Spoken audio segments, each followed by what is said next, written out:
The first piece of film ever created was made in the year of 1877. This film was under the title of Test. We found it in a warehouse that belonged to my best friend's long-dead great-grandfather. As the title says, it was simply a test film and nothing more. Or that is what the title would lead you on to believe. Back in those days, a recording could only go on for less than a minute. Anyone going into this wouldn't expect much. Surprise, it wasn't much at first. This film was like all early films, black, white, and soundless. Also incredibly dull. It was 35 seconds long and consisted of a man wearing a black suit walking on an empty sidewalk and a large crowd of people on the sidewalk opposite of him. It was nothing special, and again, it was only a test. But one thing was very strange about this film. After viewing it 10 times in one sitting, we started to notice the small changes that would occur every time we watched it. Sometimes, a man sitting down on a bench would be slightly moved over to the right or left. Sometimes, a woman wearing what looked to be a light grey dress would be wearing a dark grey dress. It was just small, almost unnoticeable changes. This was fascinating to the few that watched this film, including myself. This was also completely impossible, but somehow it was happening. The small group and I continued to watch for about 10 minutes. The changes became bigger, more noticeable, more terrifying. One time, it was a minor car accident and the two drivers came out yelling at each other. Nothing too bad. Another time, it was a couple arguing.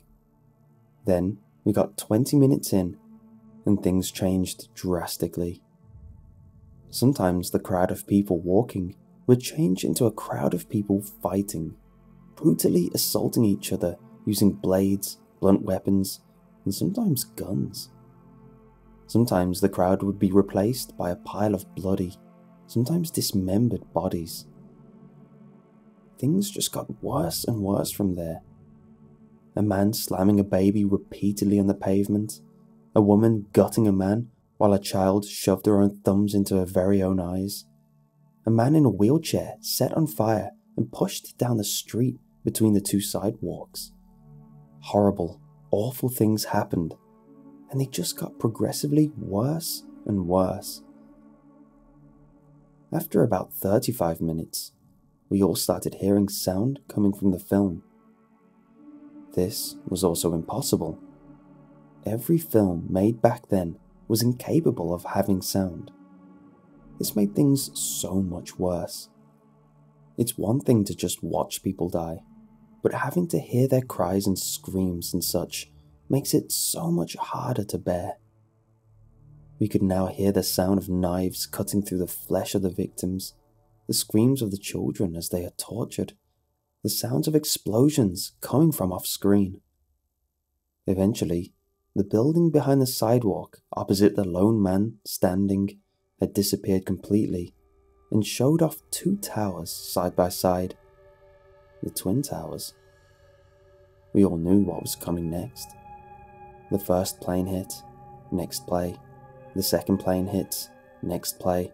People are jumping off the building and hitting the ground, making horrible sounds. This film was made in 1877.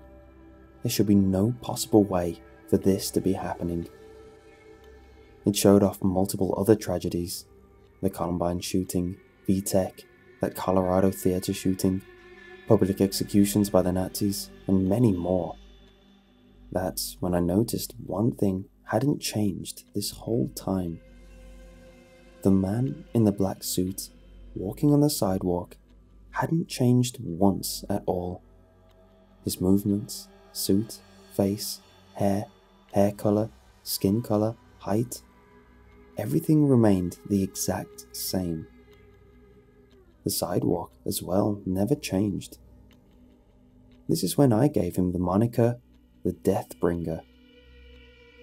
Eventually, I started to feel physically and mentally sick. I felt like I was going to vomit. I felt tired, ridiculously hungry, insane, dizzy, cold. I felt like I was dying. I passed out on around 60 minutes of viewing. I woke up hours later. Apparently the others had passed out as well. We were all bleeding from our nose and mouth.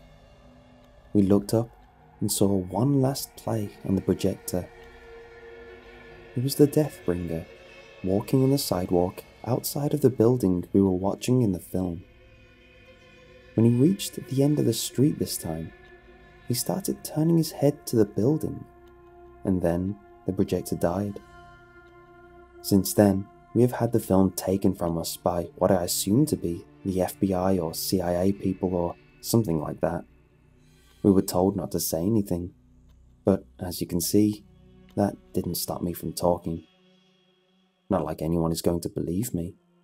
That's why those guys aren't even keeping an eye on me. Well, at least I hope not. Anyway, we were then taken to a hospital to be checked out. Surprisingly, we had nothing wrong with us physically, but mentally was the complete opposite of okay. Since then, my memories of that night have become very blurry. Initially, I started writing this as an attempt to remember more of the incident, but as I continued to write, I found out that I really don't want to remember. I don't want to remember a goddamn thing. I have nightmares every night of horrible, awful things now. Something like that film would have shown. It's been that way for the past year, and I've had it. As for my friends that were in that group, I haven't heard anything from them, and they've since been reported missing. Apparently this happened over a time span of 1 year, but I didn't even know until I attempted to reach one of them through their family. I didn't keep in contact with them. I didn't really want to. If I had to talk to them, that would only result in my memories of that awful night becoming even clearer. To be honest, I was relieved to hear that they were missing. Since they are gone, my memories of that night will be forever obscured. I guess I knew that I really didn't want to remember that night subconsciously. I see no reason to keep going on like this. Ever since that day, I stopped going outside less and less. I am now starving, but I can't build up the courage to go out. Why? Because sometimes at night, when I look outside, I swear I see a man in a black suit walking on the sidewalk opposite of my house.